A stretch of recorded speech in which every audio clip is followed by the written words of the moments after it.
Wrestling and Everything Coast to Coast with your hosts, Buddy Sotelo Esquire and Dr. Mike Leno. And it looks right now like we are flying solo or in the two-seater tonight.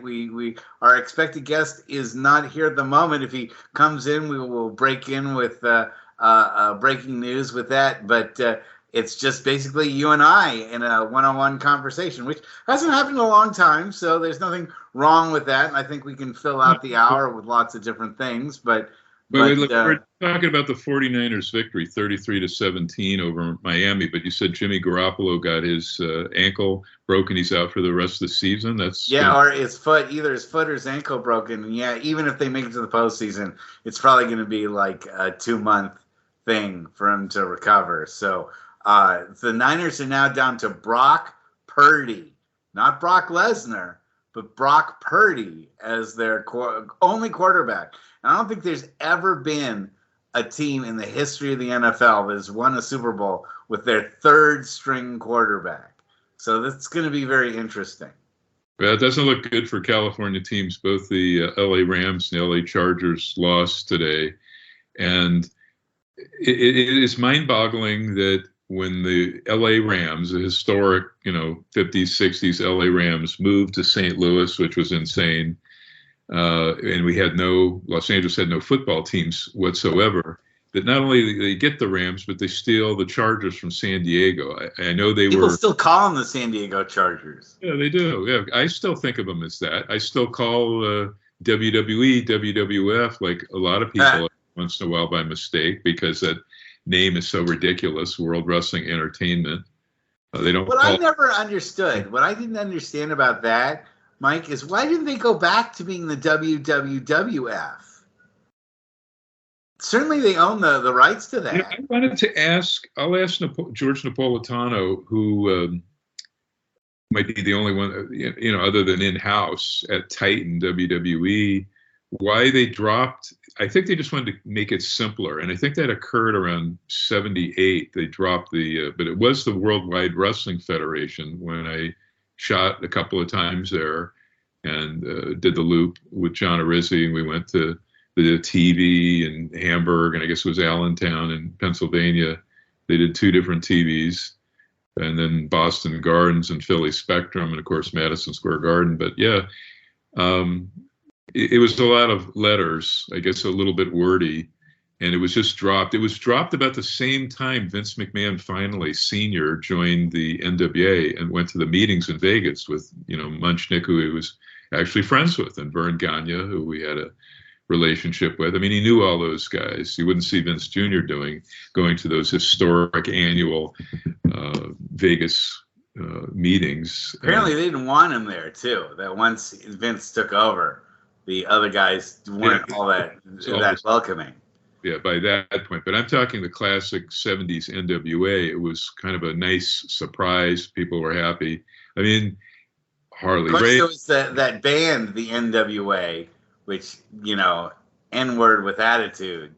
So that wasn't quite, there was that sort of brand confusion as well. Those guys were wrestling fans. There wasn't one of the members, I forget who did the Ric Flair, the Nature Boy song or something, I don't know what. Somebody will help me out with that. It was a hip hop song that played on Slick Rick was, I guess, the guy's name. And he took that admittedly from Ric Flair. So. Excuse me. I'm sorry.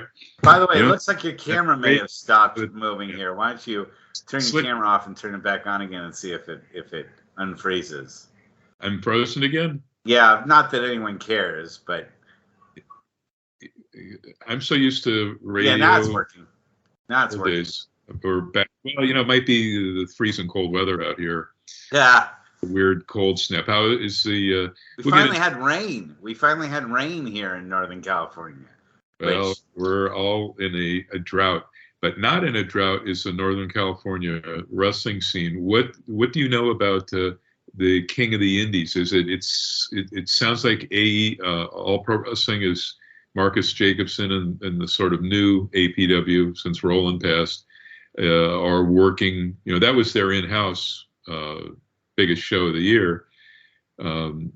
but they're working with the South San Francisco group and the show itself. Do you know anything about this? I haven't done, especially since COVID, I haven't done any, been to any live wrestling, any indie stuff. So I haven't really been aligned with APW since I left it when that was all the way back in 2002, 2003 when I switched over to Pro Wrestling Iron back there. Here it is. The show's going to take place at, and actually, I'm sorry, it's not APW, but it's Gabe Ramirez's. Pro Wrestling Guerrilla. Not Guerrilla, but it's Revolution. Yeah, Revolution. That's in partnership with that group, and they have some New Japan stars. At the risk of burning any bridges, me and Gabe did not get along too well over at APW either. So he's one guest I will likely not have on the show. There's like a list of. Let me just read this. So it's King of the Indies tournament draws talent from Pro Wrestling Noah and Dragon Gate, along with Mexican luchadors. We were there for the original one though, back in 2000, when Roland did it with APW. Yeah, well, that was the 2-night tournament in Vallejo. With Low Key. Let's see. You remember Low Key? He was a big factor. West Coast Pro is what that South San Francisco-based group are running. I don't even know who runs West Coast Pro. Well, Vinnie Massaro is the booker. West Coast Pro and Pro Wrestling Revolution are running King of the Indies show, streaming live, Indie Super Show, 8-man tournament to crown the King of the Indies. Because they didn't have, once Roland died, the 2001 original fantastic, very influential King of the Indies, that was it until 2015. And then APW and Marcus threw a 2-night tournament during the whole WrestleMania week in San Jose in 2015. Says I'm just reading here off the site. The tourney's roots extend back to 2000, when Chris Daniels was the inaugural winner.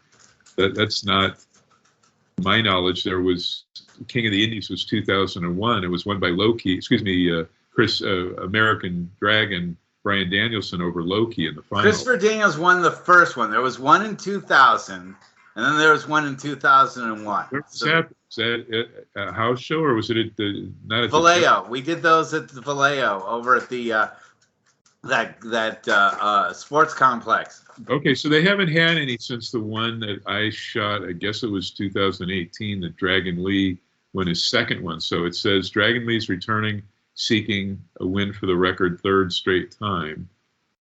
But I can tell you, the first one in 2000 was a pretty damn good show. The problem was who was on it? I don't even remember that. I probably shot. Okay, yeah, that one had Low Key was on it, was part of it. We had Daniels was part of it. The main APW guys were part of it. I believe we brought up guys like Samoa Joe. But that was Rick Bassman's group. They came up from SoCal. Yeah, we had Bassman's group come up for that, and so it was really kind of like a lot of those guys. I think Kazarian may have been part of it. I think Stevie Richards was part of it. We had that guy, Big Schwag, who was the manager back then, as part of it. Looney Lane was part of it. I miss Looney. I wonder what she's doing now. She's one of the fun people of that whole era. Melissa Anderson was still dating one of the Ballard twins, and she was down there learning how to take bumps. She was very credible. They had lots of, when I went down to shoot Bassman's UPW in like the Long Beach area, that was, Cena was starting. Yeah, I think it was the tag. There was a tag team title match between the Ballards and the West Side Players. Boyce LeGrand and Robert Thompson. That fake Roland APW versus Bassman's UPW feud, promotion versus promotion, which was a hell of a lot better than the one APW versus Big Time Wrestling. Here's the first round tournament matches. I don't know if this show was last Saturday or this coming Saturday. SP Kento versus La Estrella, Kevin Blackwood versus Fatu. I'm assuming that's Jacob Fatu. Titus Alexander, that's a big deal there, versus Dragon Lee. That's a hell of a match. And Dralistico versus Viento. There's also a 4-way Pro Wrestling Rev openweight title bout, which includes Mysterioso. I don't know if that's the original or the... Probably not. Extreme Tiger, Marufuji, which is huge, and Vinnie Massaro, as well as a special attraction bout of Kratos, who's in the NWA now, against Nakajima. And SB Kento is only 22 from Dragon Gate. Well, we haven't had Vinnie Massaro on the show, even though I've worked with him a lot. I worked with him, that's who I started with at All Pro Wrestling, and then I went on to work with him extensively at California Championship Wrestling. But I'm still kind of upset at Vinny. When he was on the Howard Stern show, he was brought on to the Howard Stern show because of his minor role at XPW. And Charles, who was the guy who ran California Championship Wrestling, was a crazy fan of Howard Stern. And it would have taken Vinnie Massaro 2 seconds to say he was running a professional wrestling training facility in Newman at CCW. And somehow Vinny just didn't get around to mentioning any of that. In fact, Howard Stern was ruling. He was a wrestler, though. I watched the Stern thing, the video of that. Yeah, he could have brought up for 5 seconds. He could have said, I also run a wrestling school out in Newman for California Championship Wrestling. And he couldn't. And Howard Stern was drooling all over his wife, Veronica. And, Vinny just kind of giggled and kind of went with it. She started as Bad Boy Boyce LeGrand's valet. That's right. How did she and Vinnie Massaro hook up? Were they already together? Or No, they met each other during that training session, those training sessions, where Vinny was in charge of training the managers and valets. So he taught me, he taught Veronica, and he taught Sarah Del Rey at the same time. And there were like 1 or 2 other managers who didn't make it during that time frame. And so every Saturday I would drive out from Marin County to Hayward, which is about an hour drive, to let Vinny powerbomb me repeatedly for, an hour or so. And I would also have Sarah Del Rey give me incredibly hard punches and slaps and low blows. She always missed the target. She'd always walled me in the low stomach, and that's why I called her Sarah the Stiff. But those were fun times. Fortunately, I was in better shape and I could take all that.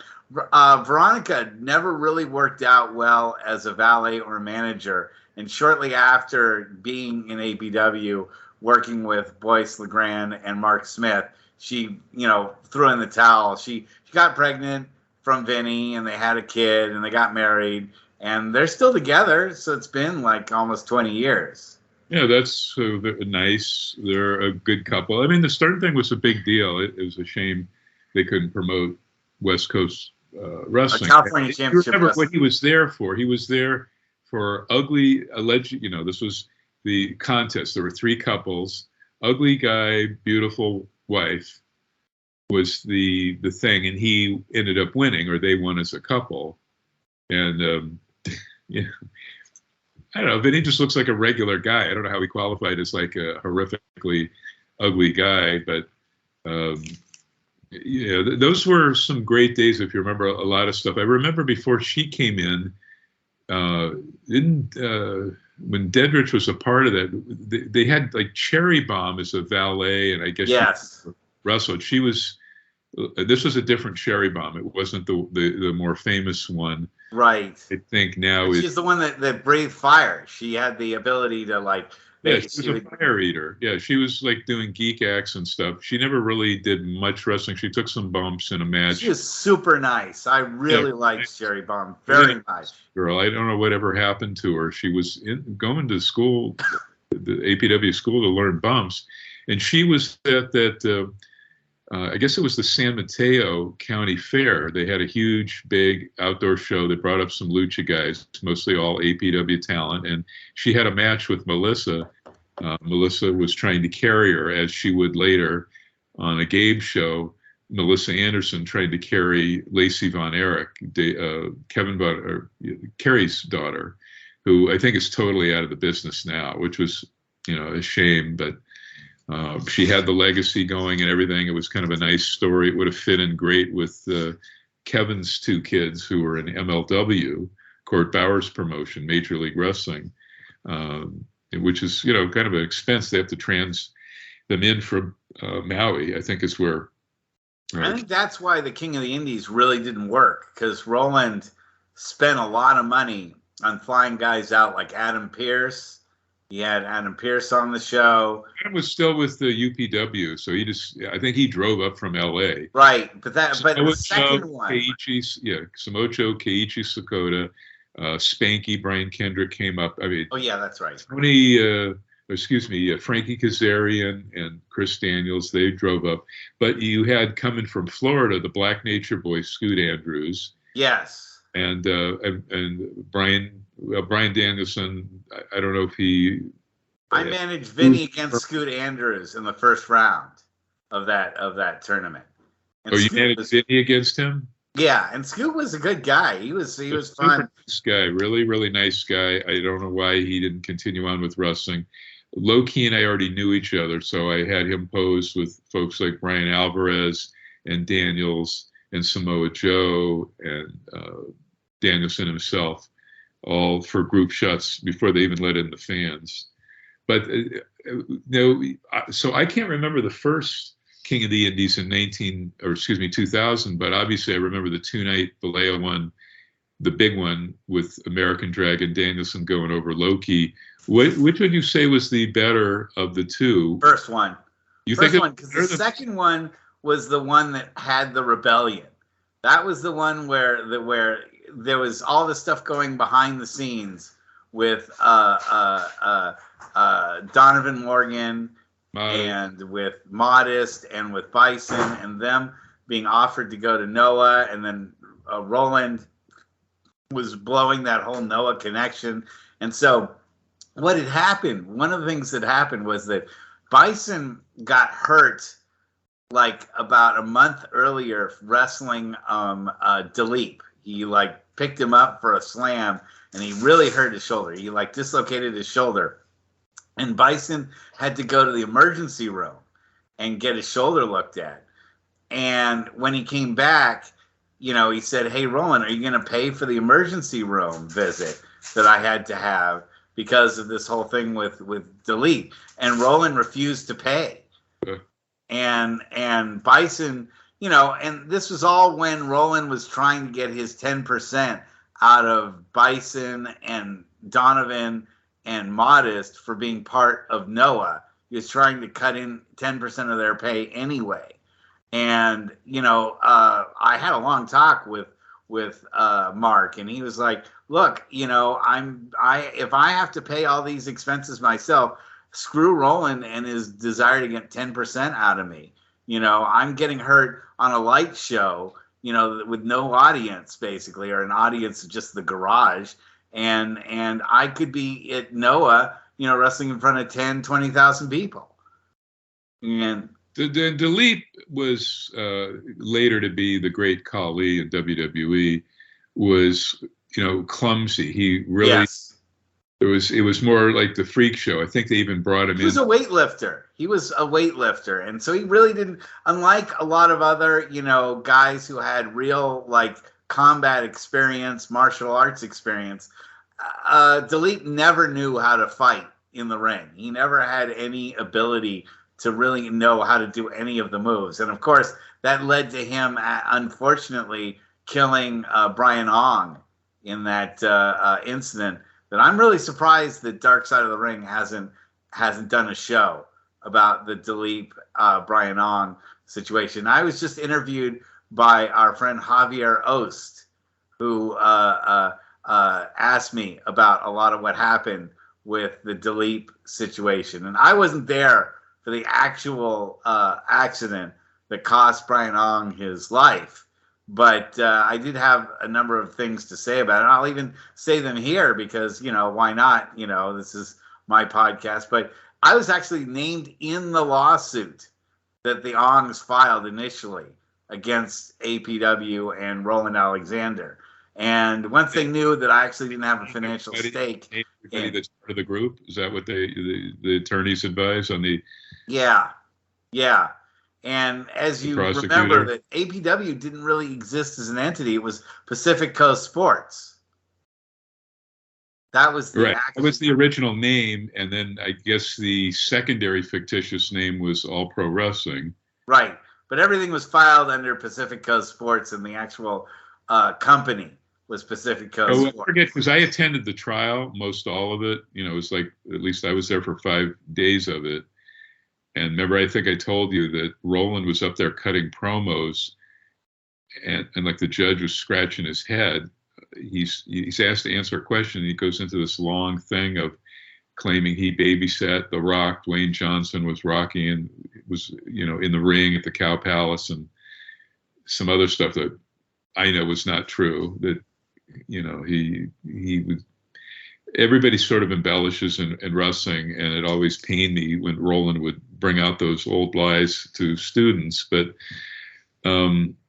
he was trying to, I guess, ingratiate himself with the jury. And I forget, you know what? I can't even remember the outcome now. Didn't APW? Oh, I'll tell you what happened. Well, first of all, I want to go on record as saying I was not the attorney for Roland at that point. He had fired me, and I'd left and gone over to Pro Wrestling Iron because I had told Roland and Jason and Gabe that APW should have settled that lawsuit and settled out of court, which they would have been liable for a lot less than they would have.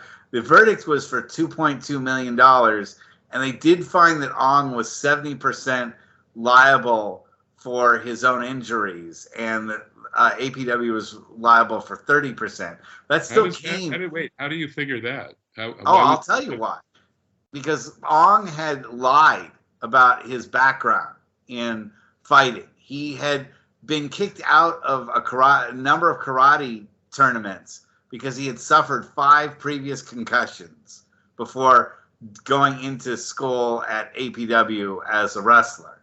And I will say this: if you suffer 5 concussions, the next sport that you should be in should be badminton or curling, or, you know, ping pong, or something where you can't get hurt. Why you would go after 5 concussions and sign up for a professional wrestling school is pretty much signing your own death warrant anyway. And his neck and back of his head were so fragile from all the damage he had taken from karate and from being hurt in those other tournaments that's why they found him 70% liable, because he lied. The APW asked him about his history in fighting, and he said, "Oh no, I've never been hurt. I'm in my peak health. I've gotten a medical exam. I'm cleared to go." And he never did any of those things.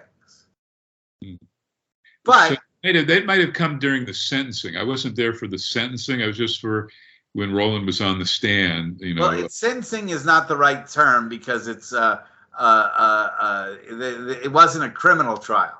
He wasn't sentenced to anything. It was a civil trial, and he was found liable, 30% liable for the injuries that so Brian Ong did it end up being 30% of however many, 2 whatever million? Yeah, it was something like a $200,000 judgment against Roland, which was not huge as far as personal injury lawsuits go, but I think he only had like $50,000 in insurance. So he still wound up owing like 150 or something like that. And I don't think he paid them a cent. I don't think the Ongs ever got paid a cent outside of whatever. 50% or 50,000 from the insurance, though? Yeah, I think they got the money from the insurance, and that's all they got. I mean, I don't think Roland ever. They would have had a ground to pursue that. I don't know what they did or didn't do. But one thing you remember about Roland was that he was an accountant. And a slipperier fish you could never have tried to grab a hold of. He owed the IRS tens of thousands of dollars in back taxes that he never paid. That I do know, is that he never paid the IRS for 8-9 years worth of taxes running APW. I Well, think how did he get away? How did he get away with that? he was an accountant, and he cooked his own books and was able to show every year he didn't make money, and then they would say eventually something like, "This isn't a business. This is a hobby. If you're not turning a profit." Right, and he was finding ways to say, he tried to rob Peter to pay Paul, and then he would always shift other expenses that he had for his personal stuff into the APW ledger to show that APW wasn't making money. And for a while, I don't think they were. I know that he barely was able to pay rent on that place in Hayward every month. He found some way, at the end of every month to just squeeze just enough money out of the students so that he could keep the rent. When they closed the doors, Marcus told me, when they closed the doors soon after his death, just a couple of days later, Marcus, who bought the APW name and its assets, whatever, not the liabilities, tried to get back into the garage to at least get the chairs and some other, possessions of Roland's, and they wouldn't let him in. The owners of that Cabot, because that was the exit off the 880, Winton at Cabot, the Winton exit off the 880 freeway. No, and many times drove off of it many times. All drove it a zillion times. And then you remember Dalip Singh was rooming on the second floor. Was he rooming before all the shit went down? Say 2000. Wasn't he rooming like Modest, or somebody was rooming? Modest lived there. Corey lived there. I think Donovan lived there for a while. Vito Tomaselli lived there. Dalip lived there. Yeah, they had converted the upper area of the garage, that warehouse, into a whole bunch of illegal dorm rooms, quote unquote. They were just really just. So did Roland make the boys pay or not? That was included with their training. That part I wasn't very sure of. I think Dalip wound up paying for it through his handler, this guy named Dr. Kumar. That was awful. It was pretty disgusting. It was. But rents in Hayward were pretty expensive back then. And Dalip had this handler named Dr. Kumar, who is the guy that brought him from India to the United States. And I will go on record saying this too. I have met some people that have given me the creeps in my time. Nobody freaked me out more than Dr. Kumar. Why? What was he like? I don't think I met him. Scary. He was scary, and you could tell that he used Dalip like a slave. So Dalip was like a piece of meat to him. He was not somebody that he cared about. He was just somebody that lifted weights. Apparently, Dalip was totally unemployed and like living in the gutters of Calcutta when Dr. Kumar found him. And Dalip was member of the lower caste. So, I don't know if people really understand Indian politics that much. It's a caste system, what they call it. Yeah, he was part of the untouchable class. Dalip was part of the untouchable class. And when Dalip first came to the United States, I had an adopted grandmother who lived in San Francisco, and her next door neighbor was from India. And so I had said, well, can you ask your neighbor to give Dalip a hand? And so I got Dalip's phone number, his cell phone, and I had him call this lady. And the lady and Dalip talked for about half an hour. She found out he was part of the lower caste, and she refused to lift a finger to help Dalip. That's crazy. And my grandmother was furious at her and stopped talking to her, but she had nothing to do with Dalip. Dr. Kumar did not ever come back to the United States, as far as I know. They were trying to work out a deal where when Roland sold Dalip's rights over to the WWE or NWA or WCW at the time, that he would then kick back a percentage of those. He would have Kumar get most of the money, and then Roland would get a kickback from that. But Dalip, didn't want to share all that money. So I think for a little while, Dalip kind of escaped APW and went to Mexico.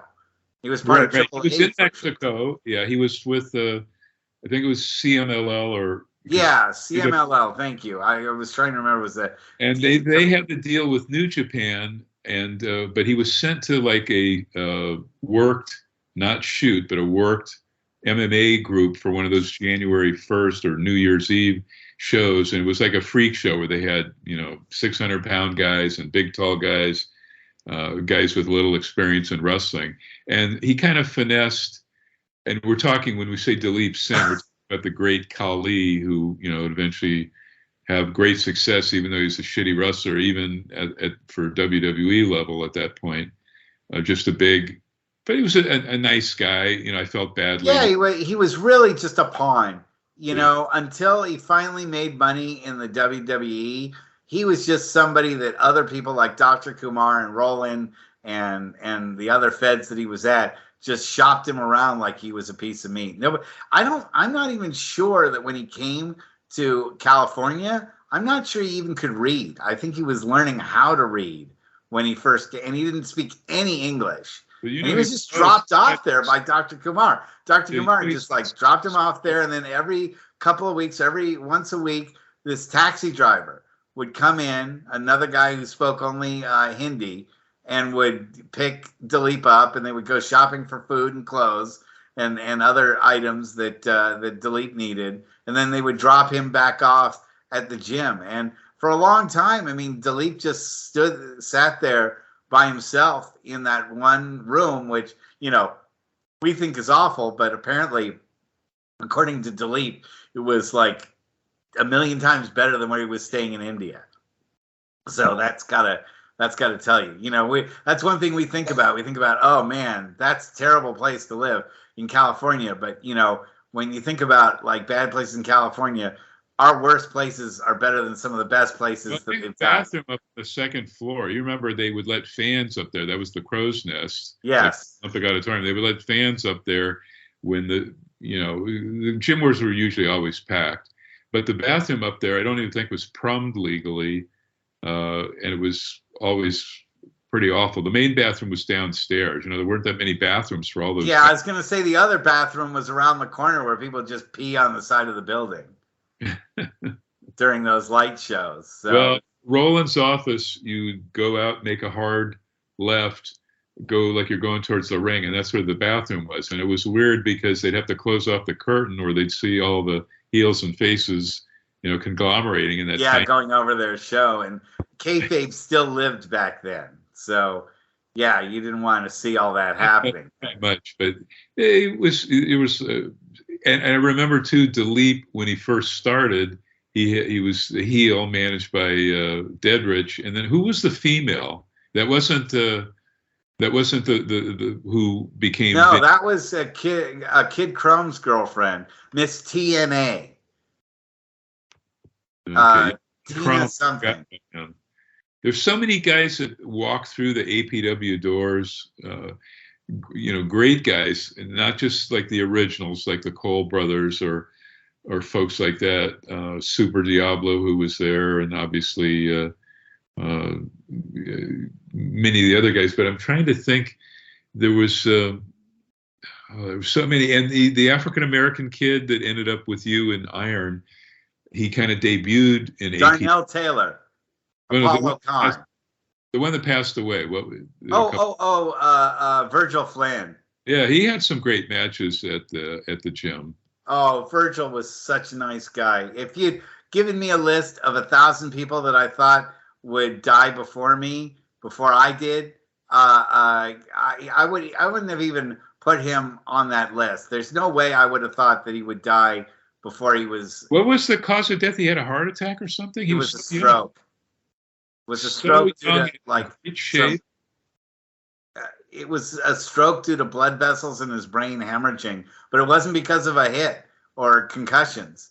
It just was, like Mark Smith, just a biological problem inside his body, and a genetic defect, and no matter. Never been diagnosed prior? No. And that's the thing is that, when you're in your early 40s, you don't think something like that's going to happen to you. But, millions of people every year die from undiagnosed diseases, just genetic things that they don't know they have wrong until all of a sudden they up and die. That's it's really sad. And Virgil was the most modest of any wrestler that I've ever met. He was the most genuine and most modest. He just never bragged about his abilities. Probably the best high flyer I ever watched in person. And I think that if he had made it, if he had lived long enough, he would have been a success in APW. I'm sorry, AEW would have brought him on board. That's just the kind of guys. I'm trying to think of some of the other names. What was this guy was one of the better trainers APW had towards the JJ Perez, who was Mr. Wrestling. Oh, yes. Yeah, Mr. Wrestling 4. Yeah, liked him a lot. He was a good guy. What happened to him? Why aren't people keeping in touch with these guys? Why aren't they involved in wrestling? He got hurt, and then, I hate to say it, he got old, and I don't think he was mostly a trainer. He was a great wrestler, but he was a trainer. I don't know why he didn't stay in the business doing behind the scenes work. I think that one thing after, Pro Wrestling Iron split off from APW, it took a lot of the best talent out of APW, and APW slid downhill for a number of years. And it really wasn't until Marcus Mack got back involved with APW, and also Doug Anderson got involved and started pumping his own money and resources into and that's Melissa Anderson's son for listeners. Her father, Melissa, cheerleader Melissa, Raisha Saeed, many other names. I think she's still doing work for Stardom, maybe not in ring, but definitely was the American liaison for quite a while. Santana Garrett was doing that as well. That is perhaps still, they have some great Joshi women's wrestling groups, as they always have in Japan, but that's like the cream of the crop. But APW after Modest and Bison and Donovan left, and Frank Murdoch and a lot of the other really trained guys, it turned out all APW had was like JJ and Larry Blackwell. And remember, they made Larry Blackwell the first Universal Champion plus the Internet Champion, because they apparently he was the only guy who had his dues paid up, and so he's the only one paying money. So they basically made him a money mark and gave him the titles. What is he doing now? Is he affiliated? He's not. I used to see him backstage at Hood Slam shows in Oakland. I don't know if he's affiliated with wrestling or he's. He's got to be too old to get in the ring now. He's got to be in his. And another reason JJ Perez or guys like that may have left, there really wasn't that much money. You couldn't support the family. No, there wasn't. There really wasn't much. And until they got TV back going again, and they getting on the internet and having some decent production for about 2-3 years, APW was really a joke. It was really a shadow of what it was, and it took Marcus Mack and Doug Anderson to kind of bring it back to something normal, because I think at that point Roland was really getting burned out on wrestling promoting, and he wanted to be more in the shadows and doing less of the day-to-day management of APW, and wanted Doug and Marcus Mack to do more of the handling of it. And sad but true, Roland died in a 2-room apartment, living with Larry Blackwell as his roommate, and he didn't have a penny to his name. He had nothing. The car that he was driving was on a lease that had to be turned in once he died, and he didn't leave a cent to anybody. He had no family. He had no relatives. His sister? No. I used to talk to his sister. He had there was some family there. Yeah, but I don't think he got along with his sister at all. I think she was at the memorial we had where Bolte spoke, Ellen Bolte. But he had no kids. He had no wife, and so he did for a while around Oh hell, what year was that? Must have been 98. He didn't have a wife, but he had a girlfriend who I was running boards for the Grand Slam, which was like the AOL. I guess I don't know what you would call it now. I used to do that. Well, I used to do some grandstand work too. Yes. But I mean, I had my own board, and then we would go out and facilitate and bring in folks, Missy Hyatt, Joe Pedicino, Afan Sika. There were others a little bit later in the ECW era. Blue Meanie, I think Stevie Richards was on our Grand Slam site, and that was during the Bob Ryder Prodigy days and CompuServe, and CompuServe Prodigy. CompuServe, yeah, that way to age yourself there. The ones that were competing, but I think AOL had the biggest, and Prodigy, to a lesser extent, with Bob Ryder had Prodigy, greatest wrestling. Folks, this is in the days of dial-up internet we're talking about here. You used to dial your phone and connect with the old 1200 baud modem type thing. But it was still kind of a blast. Everything was, even email was new-ish, around, because I still have the same AOL account I've had since probably 1993. Me too. Get rid of it, but it's just still kind of fun to have. Hey, it still works. I mean, I still use AOL's mail because it still works, and I haven't had to change my email address in 30 years. And every so often, people get a hold of me that I haven't talked to in 10, 15 years, and I go, oh, my God, your email address is still the same. I go, well, what does it matter? Have a Gmail. What's the hottest? Probably Gmail right now. But people still have Yahoo addresses. And yeah, I mean, I see all these old ones, Hotmail, that have been around a million years too. AOL isn't the only embarrassing one to have. Yeah, Comcast is still a good address for everybody, because they have it automatically when they sign up with Comcast. But we have a couple minutes left. Let's talk about Tales from the Territories, because I binge watched a whole bunch of episodes over the Thanksgiving holidays. And that one I enjoy. I did more photographic work for the 3 seasons so far of Dark Side, but you kind of get burned out on these things. They're very depressing and dark. Gino Hernandez, some of those death ones were pretty horrific, but this one, that's all you need is you just have the round table. So the problem is, like, the Memphis one was perfect because you had 5 guys that were there. Basically Jeff Jarrett came along later. But you had Jerry and Dutch, and I'm talking about, let's see, Kevin Von Erich.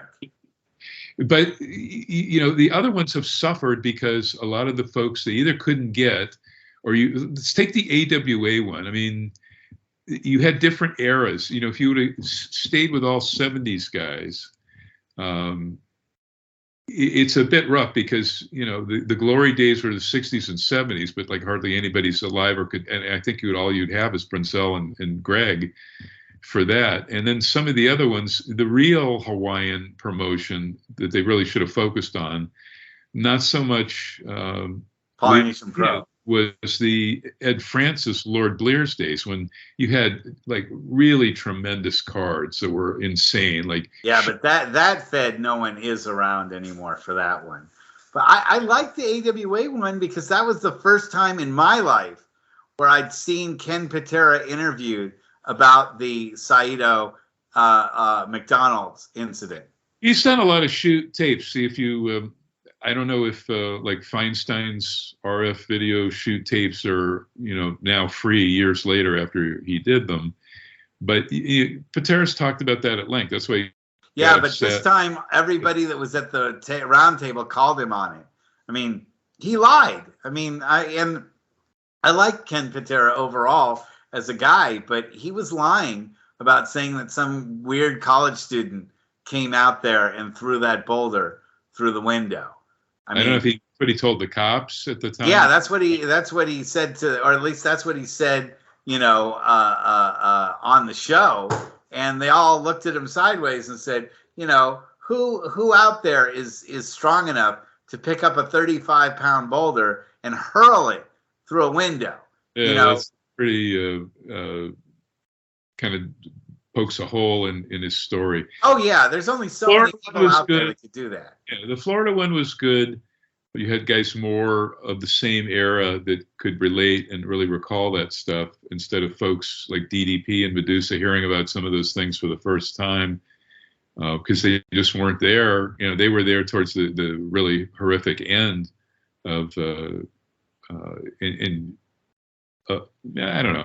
It's fine. I think the Memphis one so far, and that was two-parter because they just had, you know, the right mix of guys. But there are many territories, and I don't know if they're going to be able to do another season of this, because, you know, how many fans other than the X amount of unless, you know, we have fans today that want to learn history, which would be great. But I mean, you know, I don't know if there's going to be a season 2. I would hope there would be, because then you get San Francisco territory, Los Angeles, LaBelle, and Eaton territory, which is where Blassie really came to fame, and many others. But again, finding people that remember that and that were stars then is going to be really hard.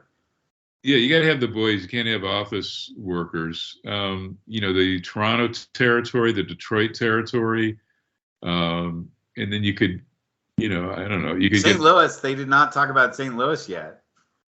No, I don't know if that's going to be, because Matisic and Pat O'Connor, Munchnick, they're all gone. All the wrestlers. And, you know, it's true. No Bruiser Brody. You're right. No, a lot of those.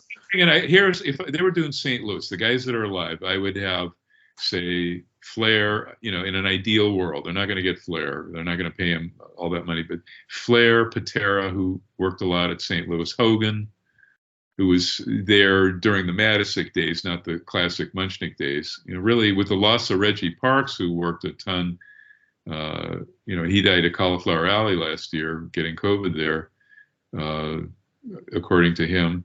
And I believe it. There's just not a lot of guys still around. I mean, Jimmy Valiant, I shot working against Superstar Graham at a heel at Kiel Auditorium in '77. And Jimmy right now, I guess, is the oldest living active pro wrestler. He just wrestled a couple of years ago. Yeah, I know that Benny Scala talks about his wrestling school that he has. And he does it just as I don't think he charges anybody. You talk about Roland on one end. Jimmy Valiant, it's like free, maybe bring some cans of food that Jimmy can donate to homeless people. He and his wife, Angel, they're like, they train guys for free. They put on shows. I don't even think they charge the fans. They do all of this stuff just for the love of the business, which is great. But Jimmy could be there. There's just not. Gagne and Bertzell did do, you know, a couple of shots because Vern was close to Sam Munchnick, so they could talk. You know, so there you have a panel. Not that many guys left. Jerry Briscoe, of course. Terry Funk. I don't know how physically able he would be. Dory. So you got X amount of guys. Well, no, we lost Dusty. Geez. Yeah, no, it is tough. The list of people that are still around, you know, that can talk about it. And you're right. They pretty much hit as many as they could. I was a little surprised with the Andy Kaufman show that Jimmy Hart did not really say very much about Andy Kaufman. That was more or less Jerry Lawler talking for maybe about 90% of that episode, and that taking him to Graceland, where he went up and didn't he wrote his name, and didn't he lick the gate? Well, no, but he would sit there and he would meditate in front of it. He said every night he wanted to go out there and sit in front of the Elvis's gate, you know, back before when they had 24-hour security in front of it and all that stuff, and they would, you know, shoot you if you wrote something on one of the walls. He would write his name on the gate and sit there and meditate in front of it, you know, because Elvis had died not too long before that, and it was before the massive hysteria and everyone, you know, wanting to show up there at Graceland and give their regards to Elvis. So he's kind of ahead of the game on that. But I was surprised that Jimmy Hart, you know, the Mouth of the South himself, didn't have a lot to say in that episode. But I thought that to me, that the Andy Kaufman episode in and among itself was one of the best hours of television I've seen in recent years about wrestling. I like both the Memphis ones. They're my favorites so far. World Class was a good one too. Yeah. Although I was shocked that Kevin Von Erich looked so old. he was in such great shape when he was younger, and looking at him now, He's been to the last couple of Cauliflower Alley. Well, he's got that gray hair mixed in with the his original color. It's people see him because he sometimes accompanies his sons in MLW. But yeah, he's gotten older. Thankfully, he's still alive. But that is that's another topic we can talk about on another show. Is they're making that into a full-fledged movie, the Von Erich story. That's right. Yes. And that's be a big. I don't know how that's going to be. How is the general public going to take that? Because I don't know if anybody other than wrestling people watch. There's a lot of drama, though. I mean, just if you want to just talk about, sex, drugs, and rock and roll, and how that whole era was affected by it. I mean, really, the Von Erichs were like, as big an act and as big a thing in Texas as the Rolling Stones were in England. They were big in Chicago. I shot a couple of times, just a handful of times, 5 times at the Sportatorium.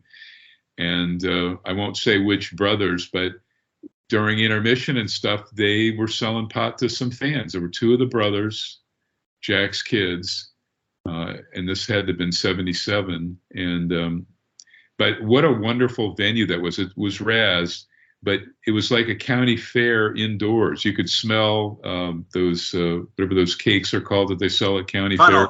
Funnel cakes. They actually made those at the Sportatorium. So there was the smell of grease and corn dogs and all of this stuff. It was a great, all of the venues in my territories era were fantastic because they were all unique. The fans, the timekeepers, the TV, the refs, every territory was magic and different in its own way. Like Dallas versus Detroit, or Toronto, or Tri-WF, or AWA, or Florida, or I think they could do Tales from the Territories on the 3 Mexican promotions. Sure, that would be something. Or they could just do something. They could just do a Tales of the Territories just on the big arenas, like you just talked about. Places like the Cow Palace, and places like the Sportatorium, and places like the Omni. Jim Ross last Friday on Rampage AEW was talking about all the history with Pat and Ray, etc. I was waiting for him to say Rocky Johnson and Peter Maivia, but he didn't. They were hyping the Cow Palace upcoming shows, so they have some dates. I think they have 3 dates. They have a house show, or they have a house show, and then in January, and then I think in March they're doing the Wednesday TV and then the pay-per-view. But I think doing one on just the different arenas, and the character of the arenas. The arenas themselves were almost like they were not the stars of wrestling back then in those the territorial days. In their own way. There were stars at the Chicago Amphitheater. I'll tell you my favorite venues to shoot. Obviously, the Olympic Auditorium was home for me, as was the Cow Palace, my secondary home base. But Keele in St. Louis, the amphitheater. There was a Madison Square Garden in Phoenix, Arizona that was terrific. The Sportatorium in Florida, the Eddie Graham, one of his many venues. I don't even think he could pinpoint one because he had several. Obviously, in Memphis, that was that was just a class place. Detroit Cobo was insane. And on the other, in the dangerous area, Dick the Bruiser's WWA venue was the Olympia, which was super dangerous for his shows when he was taking on the Sheik for the war there. The Montreal Auditorium, there